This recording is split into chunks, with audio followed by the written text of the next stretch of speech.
तो आज हम बात करेंगे दिल्ली पुलिस के बारे में। जैसे कि आप सबको पता है, दिल्ली पुलिस की एग्जाम डेट अचानक से आ चुकी है, जो कि है 18 दिसंबर से 6 जनवरी तक।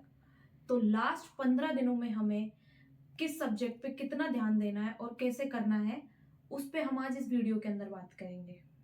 तो जैसा कि आप सब जानते हैं, दिल्ली पुलिस में सबसे ज्यादा रोल जीएस निभाती है, और जीएस ही एक ऐसा सब्जेक्ट है जिसमें कितना भी करने के बाद हमारे मार्क्स 20, 18, 22 इसी में आके रह जाते हैं। उसी में हमारे नंबर सबसे ज्यादा कटते हैं। उसी में हमें कैसे बढ़ाने हैं, इसके बारे में हम आज बात करेंगे। तो सबसे पहले हम जानेंगे कि नवीन सर ने जो अपना प्रैक्टिस सेट चलाया है 1 तारीख से लेकर 15 तारीख तक, जिसमें कि उन्होंने 15 सेट करवाएंगे उसमें, और हर सेट में 30 से 31 क्वेश्चन वो लेंगे, जिसपे हर टॉपिक से क्वेश्चन है। करंट के हैं, पॉलिटी के हैं, हिस्ट्री के हैं, सब चीज के बारे में उन्होंने डिटेल्स बताया। उन्होंने सबसे अच्छी चीज ये बताई है कि हर टॉपिक से क्वेश्चन करवाने के बाद स्पोर्ट्स के क्वेश्चन है, तो उन्होंने बोला इनको रिवाइज करके आना, क्योंकि अगली शिफ्ट में भी वो उसी से क्वेश्चन पूछेंगे।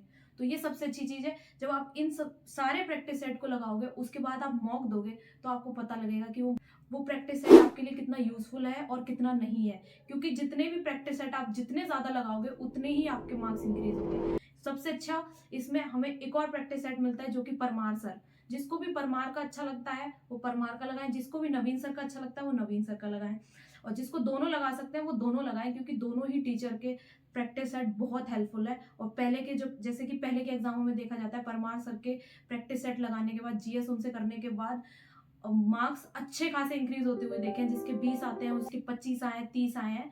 और नवीन सर के साथ भी सेम, नवीन सर हर चीज को इतने डिटेल में पढ़ाते हैं, एक क्वेश्चन से वो 4-5 क्वेश्चन करवा देते हैं। तो आप इन प्रैक्टिस सेट को लगाओगे, तो उसके बाद आप मॉक दोगे, तो आपको पता लगेगा कि इसमें कितना हमारे लिए यूजफुल है और कितना नहीं है। तो अब हम बात करेंगे करंट अफेयर के बारे में। जैसा कि आपने देखा सबने कि एसएससी ने एडिक्विटी के पैटर्न से स्टैटिक जीके का जो वेटेज था वो कम हो गया है, और करंट का वेटेज बढ़ गया है। अब लास्ट सीएचएसएल में जो देखा गया है, उसमें देखा है कि 10 से 12 क्वेश्चन करंट के आ रहे हैं, स्टैटिक के 2 से 3 क्वेश्चन है। तो हमें करंट पे बहुत ज्यादा फोकस करना है। तो उसके लिए हमें क्या करना है, परमार सर ने अपने चैनल पे जनवरी, फरवरी, मार्च, ऐसे नवंबर तक की करंट अफेयर डाली है। एक वीडियो में जनवरी की है, दूसरी में फरवरी की है। तो इन वीडियोस को हमें एक एक करके सारी वीडियोस अच्छे से लेनी है। उसके बाद हमें परमार सर की ही मैराथन क्लास लगानी है। इन प्रैक्टिस सेट को लगाने के बाद हमें करंट अफेयर के क्वेश्चन हम आराम से सॉल्व कर पाएंगे, क्योंकि दिल्ली पुलिस में 50 नंबर में से हम सोच सकते हैं कि आराम से 10 से 15 क्वेश्चन हमारे करंट के आएंगे ही आएंगे। तो वो एक बहुत बड़ा रोल हो जाता है, जब किसी सब्जेक्ट के, एक पर्टिकुलर सब्जेक्ट से, करंट अफेयर से हमें इतने क्वेश्चन देखने को मिलते हैं, जो कि अभी एडुकेटी के पैटर्न में ये चीज दिखाई दे रही है। और हाँ, सबसे जरूरी बात, मॉक में जिनके भी नंबर इंक्रीज नहीं हो रहे हैं, वो मुझे कमेंट करके बताएं। उस अगली वीडियो में मैं आपको बताऊंगी कि किस तरीके से हमें मॉक को एनालाइज करना है, किस तरीके से हमें एग्जाम में क्वेश्चन अटेम्प्ट करने हैं। प्रीवियस नॉलेज के बेस पे हमारा पढ़ा हुआ कुछ भी वेस्ट नहीं जाता है।